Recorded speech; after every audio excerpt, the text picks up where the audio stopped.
That's Steph Curry. That's where I want to go now. So last night, LeBron and the Lakers put the smackdown on the Warriors in L.A. with Clay watching courtside, a 26-point win. Steph, talk to me. We have to remember that even when we're playing well, we won 3 in a row. You know, teams still want to beat us and beat us bad. They still have, a lot of memories from the last 5-6 years. Stephen A., you think the Warriors are just going to make the league pay when Clay returns? Without question. Without question. Let me tell you something right now. Once Klay Thompson returns, we're assuming health. We're not debating health. There's nothing to debate about that. If they're not healthy, there's no go.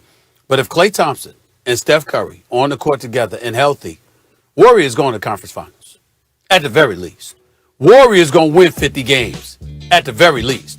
The Warriors will unquestionably, we talk about the Utah Jazz being the best shooting team in the NBA. That wouldn't be the case if Klay and Steph were on the court. I promise you that much. That wouldn't happen then. You can book it. Let me tell you something right now. And by the way, this kid Wiseman, who's just a rookie, the number 2 overall pick, Jaja Pajulia and Andrew Bogut, he is not. He can actually play. I mean, not to say that they couldn't play at all, but they ain't no James Wiseman. This kid's got a tremendous upside. When I look at the team as presently constructed, if you told me that Klay Thompson comes back, but you still have a Kelly Oubre, and you still have an Andrew Wiggins, and you got a James Wiseman, and you got Pascal, and you got, Draymond Green and these boys, with Steph and Klay healthy? Oh, please. You're going to the conference finals. Easily. And I'm telling you that right now. They understand everybody's going to come at them. When Steph is balling, it's a different game. When he's struggling a little bit, as he has over the last 7 or 8 meetings against the Los Angeles Lakers, where they've held him under 20 points, that's a different ball game. But when Klay and Steph are on the court together, this is the greatest shooting backcourt in NBA history. And Steph Curry is the greatest shooter since man was created. That's who he is. And Klay ain't that damn far behind, okay? I'm telling you right now. Klay and Steph get back together healthy, you're at the very least, conference finals. They're not making the league pay when Klay gets back. That's different, Stephen A. You're starting to move the goalpost about what make the league pay means. Like, are they going to win 50 games? Are they going to be a tough out? For sure. Might they, if they add the right pieces, win another championship eventually? Sure. But what the Warriors were, what Steph is talking about that stretch where people want payback, they were stomping the league, starting with that 73-win team, because even the year before when they won the title, Cleveland was going to beat them in the finals if Kyrie and Kevin Love were healthy for LeBron. I mean, they went 6 games without them. But that season, too, they were better than everyone else in the Western Conference. And then the following year, they smoked everybody else. And then they added Kevin Durant. And those days ain't coming back. I mean, if they're able to swing a move for a guy like a Durant-level player, or not that many who ever existed, right, to add to this team, okay, fine, those days can come back. But if we're just talking about the roster, more or less as is, and Klay healthy and Steph healthy, Draymond Green is not what he once was quite. I mean, even just shooting, Stephen A., and this predates any issues with KD or Klay in terms of injuries. Draymond Green was like shooting 33, 34% from 3. Remember that one year he shot 38, 39%? He shot under 31% from 3 since then. He does not shoot from the outside. The idea that you can play 5 out with Draymond, not really, not the way it once looked like they were going to be able to. So this is a different team, and this coincides, right? No Iguodala in his prime, was a great player and a big game player. So things have really changed. Obviously no KD. Even if Klay comes back, he's coming back to a Western Conference that ain't your big brother's Western Conference. The Lakers are a powerhouse with AD. All these other teams have come up in the world. If there's no OKC like there once was, don't forget OKC took them 7 games when the Warriors had won 73 that year. Took them 7 games to Oracle in the Western Conference Finals. But look at all these teams. Denver's coming up. You mentioned Utah's coming up. The Clippers, it is a new day for the Clippers. The Lakers are the defending champs. They're never going to do to the Western Conference what they used to do. They're not making people pay like that anymore. It is a new time, Stephen A.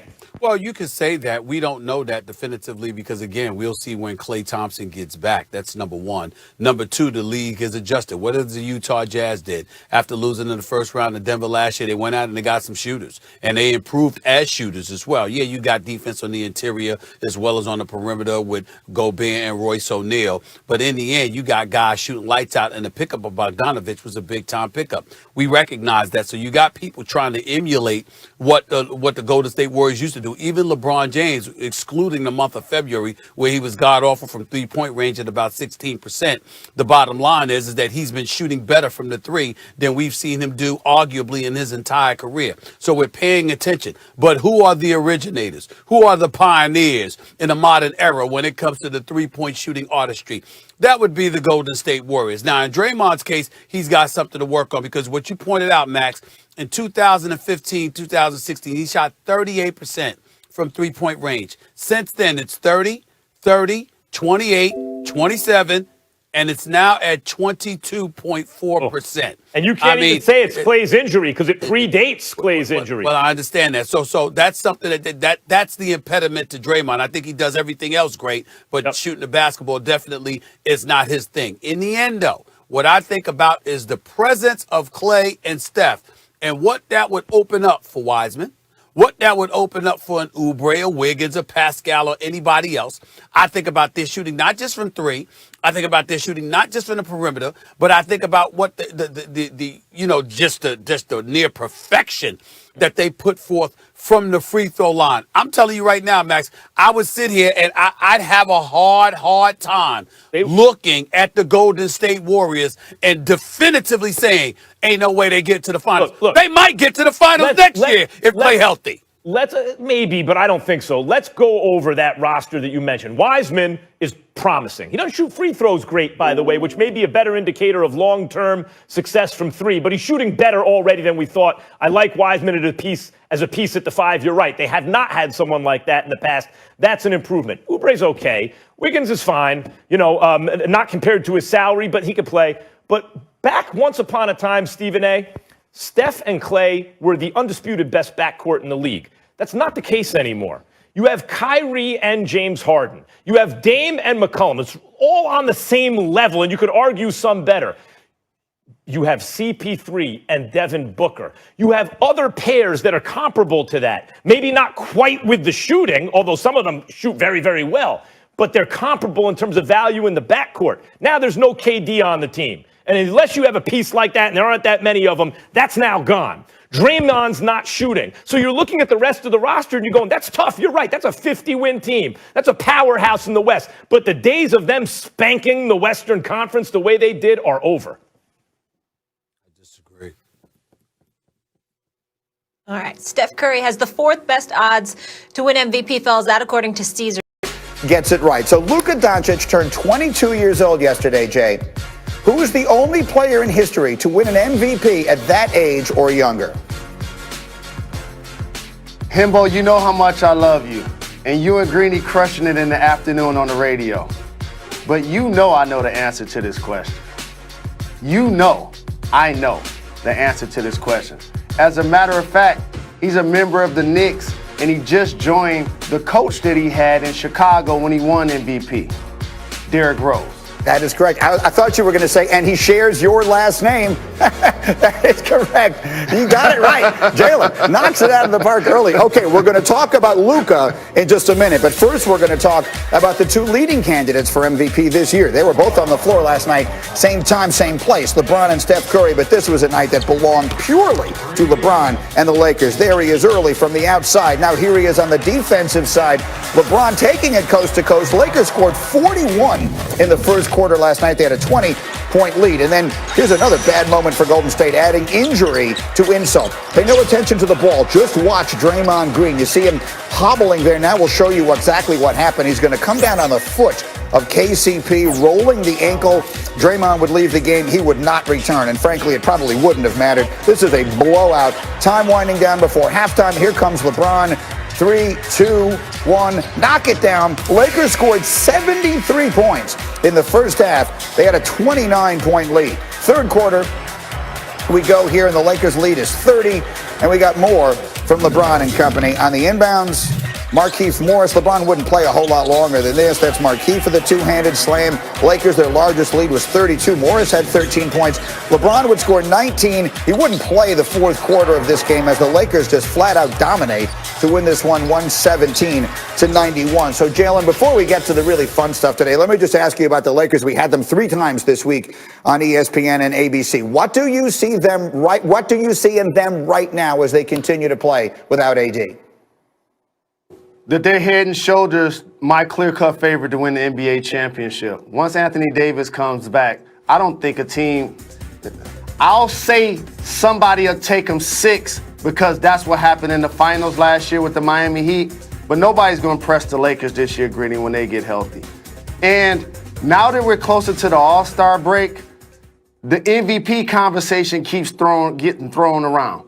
And I love James Harden, for example, as much as the next person, and I'm a fellow lefty. But to me, it's so disrespectful when I hear people say that he's the MVP of the league, like they're not watching LeBron James play basketball this year. He's played every game. He's leading the Lakers in so many different categories. AD's been in and out. We see once he get a little help with Schroeder, he's even now having the energy to play defense. Kyle Kuzma tweeted yesterday that LeBron James should be in the conversation for all defense. And so it just frustrates me as a voter when I see people ignoring the entire body of work. People, if somebody's going to win the most valuable player and it's only been 30 games played, you can't take 9 of them off in Houston. That's not how this works. So that's what I see from the Lakers. Once they're healthy, they're the clear-cut favorite. I'm with that. And the other thing I'll say is, if the Dallas Mavericks record looked entirely different, Luka Doncic has numbers that would put him in this discussion. And he's the guy I wanted to talk to you about. So we watched them on Saturday night on ABC. You got the game there. I was watching. And he was spectacular. And afterwards, James Harden was very impressed. He said this. He never lets anyone speeds him up, and he gets what